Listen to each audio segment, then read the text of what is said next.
Hi guys. So karon guys na nako diri sa balay sa kong ate. So dili ko matulog karon. So ipakita nako sa inyo kung unsa ang amo ang ginahimo diri every night kung padulong nami matulog. So nami mga kanya-kanya gipang himo karon. So first ako ang ate nara naga-online selling na siya sa iyang FB account. Kung gusto mo visit sa iyang FB account, so tanawa lang i-search lang yung Rizal Pangalo. So daghan sila mga baliga dito.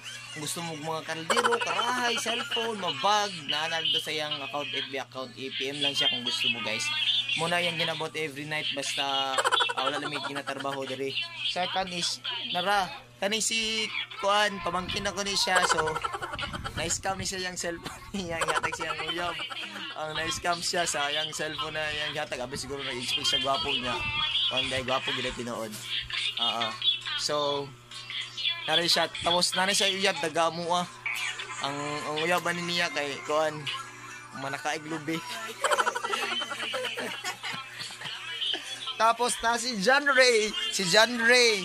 Muna siya. Muna ako ang uban perminti nagadulag email dari.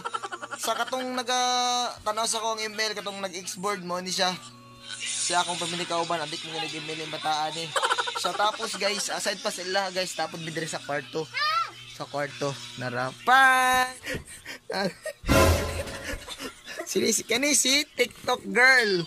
TikTok girl, kani naga-TikTok ni siya, basig di kalong sa gahi pa sa bakal. Kaos kani si Pakdat ang uyab niya kay silingan yung gyapon namo. Nagadto ni sa mong balay ang among silingan. Letter L lang. Letter L lang iyang first letter sa iyang uyab din sa mua. Kay lamer daw manakaiglubi.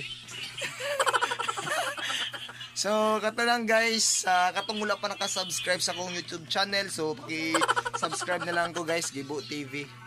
Salamat guys sa inyong suporta guys. I hope na malingaw mo sa mga video. Dahan ako mga video to guys, i-visit na lang yung Gibo TV guys. So, kato lang guys, salamat. Bye.